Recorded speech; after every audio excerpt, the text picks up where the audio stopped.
मेरे प्रिय भाइयों और बहनों, आज हम पढ़ने जा रहे हैं वैद्युत आवेश। हमारी हेडिंग होगी वैद्युत आवेश। वैद्युत आवेश के बारे में हम आप लोगों को बताना चाहते हैं। वैद्युत आवेश। आवेश किसी वस्तु का वह गुण है जिसके कारण वह वैद्युत तथा चुंबकीय प्रभाव का अनुभव करता है। अब इसमें बात आती है कि वैद्युत और चुंबकीय प्रभाव क्या होते हैं। वैद्युत और चुंबकीय प्रभाव को हम बोल सकते हैं कि यदि कोई वस्तु है, अगर वो आकर्षण या प्रतिकर्षण का अनुभव कर रहा है तो उसमें समझो उस अनुभव को हम बोलेंगे वैद्युत आवेश। क्योंकि वैद्युत आवेश की परिभाषा होती है, आवेश किसी वस्तु का वह गुण है जिसके कारण हम किसी मतलब वैद्युत तथा चुंबकीय प्रभाव का अनुभव करते हैं। तो हम यहाँ लिख सकते हैं कि आवेश किसी वस्तु का वह गुण है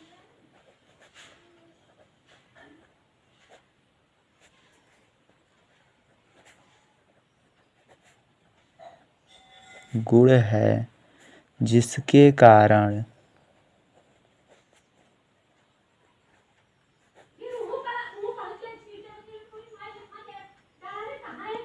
कारण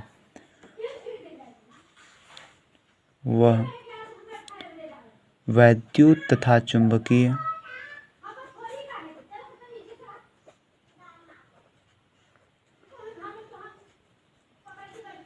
प्रभाव का अनुभव करता है। मतलब अगर कोई आकर्षण या प्रतिकर्षण होगा तो उसे हम कह सकते हैं कि वह चुंबकीय प्रभाव या वैद्युत प्रभाव है वहाँ पर। अब इसमें आती है कि इसका आप किस आधार पर आवेश की संकल्पना दे सकते हैं। तो हम आवेश की संकल्पना इलेक्ट्रॉन के आधार पर दे सकते हैं, क्योंकि आप लोग जानते हैं कि जो प्रभाव होते हैं वो हमेशा पदार्थों में इलेक्ट्रॉन उपस्थित होते हैं। तो आकर्षण या प्रतिकर्षण का प्रभाव जब वस्तुओं में होगा तो इलेक्ट्रॉनों के आधार पर हम दे सकते हैं। तो एक बात और जान लो कि आवेश एक प्रकार की अदिश राशि होती है। मतलब इसमें दिशा नहीं होती। आवेश एक अदिश राशि है। अदिश राशियाँ मतलब कि जिसमें दिशा ना हो, केवल परिमाण हो।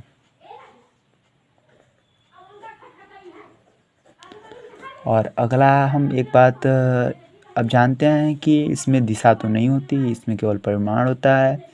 और एक आवेश का मात्रक जो होता है कूलाम होता है, यानी इसका मात्रक कूलाम होता है। कूलाम को हम C से निरूपित करते हैं।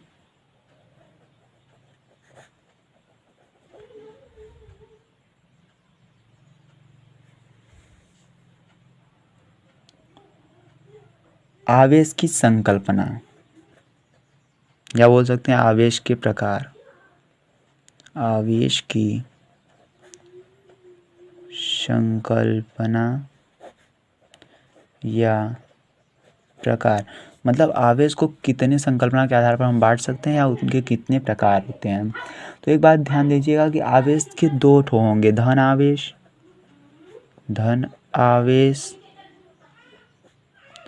और ऋण आवेश। दूसरा होगा ऋण आवेश।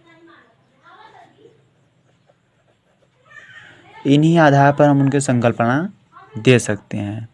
तो अब ये बात ध्यान दीजिए कि धन आवेश क्या होता है। धन आवेश जब होगा जब इलेक्ट्रॉन की कमी होगी। जब इलेक्ट्रॉन की कमी होगी तब धन आवेश होगा। और जब इलेक्ट्रॉन की अधिकता होगी, मतलब इलेक्ट्रॉन अधिकतम होगा, तब वो ऋण आवेश होगा। मतलब जब ऋण, क्योंकि जानते हैं आप इलेक्ट्रॉन पर ऋण चार्ज होता है, तो उस पर ऋण चार्ज होता है, तो ये जितना अधिक होगा तो आवेश हमारा ऋण आवेश होगा।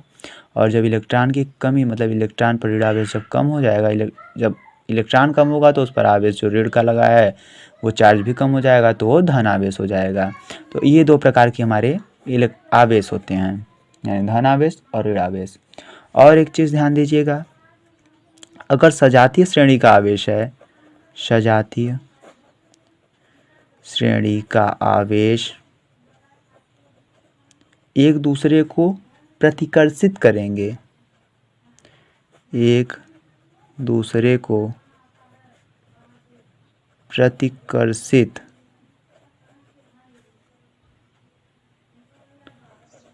करेंगे और विजातीय श्रेणी के आवेश विजातीय श्रेणी के आवेश एक दूसरे को आकर्षित मतलब आकर्षण करेंगे। आप कभी देखे होंगे कि चुंबकों को अगर किसी सिरे को हम एक पास लाते हैं तो वो सटते नहीं हैं, मतलब आकर्षित नहीं होते हैं, और किसी सिरे को अगर दूसरे सिरे को हम उसे पलट कर करते हैं तो आकर्षित हो जाते हैं। इसका अर्थ ये होता है कि अगर धन सिरा या ऋण सिरा अगर दोनों हो जाएगा तो वो एक दूसरे को प्रतिकर्षित करेंगे, मतलब आकर्षित नहीं करेंगे, और यदि एक धन सिरा हो और दूसरा ऋण सिरा हो तो एक दूसरे को आकर्षित करते हैं। अर्थात सजातीय श्रेणी के आवेश एक दूसरे को प्रतिकर्षित करेंगे तथा विजातीय श्रेणी के आवेश एक दूसरे को आकर्षित करेंगे। दोस्तों, हम लोगों ने वैद्युत आवेश के बारे में पढ़ लिया है। अब थोड़ी आगे की जानकारी लेते हैं कि वैद्युत आवेश के मात्रक क्या हैं। मतलब हम बोल रहे हैं कि आवेश के मात्रक, क्योंकि कोई अगर राशि है तो उसका मात्रक भी होगा। तो आवेश एक प्रकार की अदिश राशि है तो इसका तो जरूर मात्रक होगा। तो आवेश के मात्रक क्या होते हैं, हम इसके बारे में अब पढ़ना शुरू करते हैं। आवेश का फार्मूला होता है Q बराबर I/T, यानी तुम बोल सकते हो I मतलब धारा का मात्रक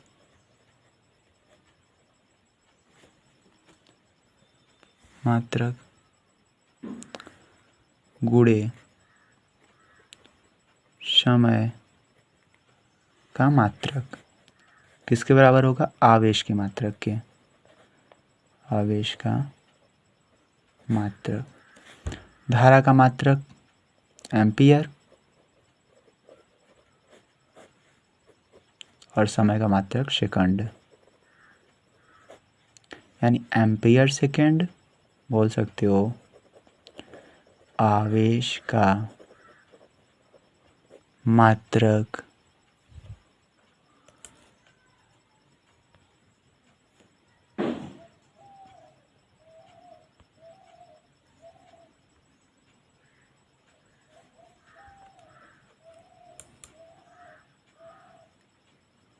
को जरा कैमरा में दिक्कत है दोस्तों, बन जाने के बाद मैं आप लोगों को समझाता हूँ। आवेश का मात्रक बराबर एम्पियर सेकंड। ये कहाँ आया, कहाँ से, ये आवेश के फार्मूले से आया। Q बराबर IT, मतलब आवेश बराबर विद्युत धारा गुणे समय। और कुछ अन्य राशियों के बारे में हम आपको बता दें कि इनके अन्य मात्रक जो हैं वो क्या होते हैं। ये होता है या बोल सकते हो, या आवेश का जो SI मात्रक होता है वो होता है कूलाम, जो हमने आप लोगों को पहले ही बता चुका है कि SI मात्रक जो है वो कूलाम है। ये चीज़ पे इम्पोर्टेंट है, इसको ध्यान दीजिएगा। और CGS पद्धति में जब आप देखेंगे कि CGS पद्धति में, तब इसका मात्रक क्या होगा, CGS पद्धति मात्रक, CGS पद्धति में इसका मात्रक होता है स्टेट कूलाम। ये स्टेट कूलाम क्या होता है, अभी ये आप लोगों को बताते हैं कि स्टेट कूलाम, एक कूलाम बराबर होता है 3 × 10⁹ स्टेट कूलाम। इस चीज़ पर गौर दीजिएगा कि एक कूलाम बराबर होता है 3 × 10⁹ स्टेट कूलाम। और आवेश की सबसे छोटी मात्रक अगर हम बताना चाहें, आवेश की सबसे छोटी मात्रक, तो आवेश की सबसे छोटी मात्रक जो होती है उसका नाम है फ्रैंकलिन। क्या नाम है, फ्रैंकलिन। ये आवेश का सबसे छोटा मात्रक, मतलब अगर छोटी से छोटी आवेश ज्ञात करना है उसका मान, तो ये मात्रक सबसे बेस्ट है। और आवेश की सबसे बड़ी मात्रक, सबसे बड़ी मात्रक फैराडे, इसको एफ से दर्शाते हैं, कैपिटल एफ, फैराडे। ठीक, यानी हम अब आप लोगों को फिर से एक बार रिवाइज करवा दें शुरू से कि आवेश का मात्रक जो है वो क्यू बराबर आई टी से हम निकाल सकते हैं, यानी आवेश के फार्मूला से। आवेश का मात्रक धारा का मात्रक, यानी आई धारा का मात्रक, और समय टी सेकंड का मात्रक, तो एम्पियर गुणे सेकंड हो जाएगा आवेश का मात्रक, एम्पियर सेकंड। और पहले ही हम आप लोगों को बता चुके हैं कि आवेश का एसआई मात्रक कूलाम होता है। आवेश एक प्रकार की अदिश राशि होती है और सेल्सियस पद्धति में इसका मात्रक स्टेट कूलाम होता है, और 1 कूलाम बराबर होता है 3 × 10⁹ स्टेट कूलाम। ठीक, और आवेश की सबसे छोटी मात्रक जो है वो फ्रैंकलिन होती है, और आवेश की सबसे बड़ी मात्रक फैराडे। यानी अगर सबसे छोटी आवेश ज्ञात करना है हमें, बहुत छोटा बहुत सूक्ष्म आवेश है, तो उसे हम फ्रैंकलिन के द्वारा आसानी से ज्ञात कर सकते हैं, और बहुत बड़ी आवेश है तो उसे फैराडे के द्वारा।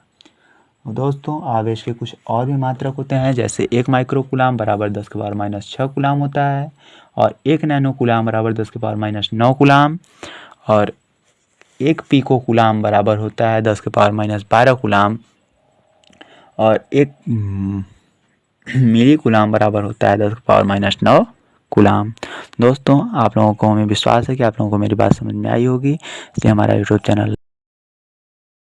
सब्सक्राइब और चैनल को। और 1 पिको कूलाम का मान होता है 10⁻12 कूलाम, यानी इस प्रकार से हम इन लोगों को डिफाइन कर सकते हैं।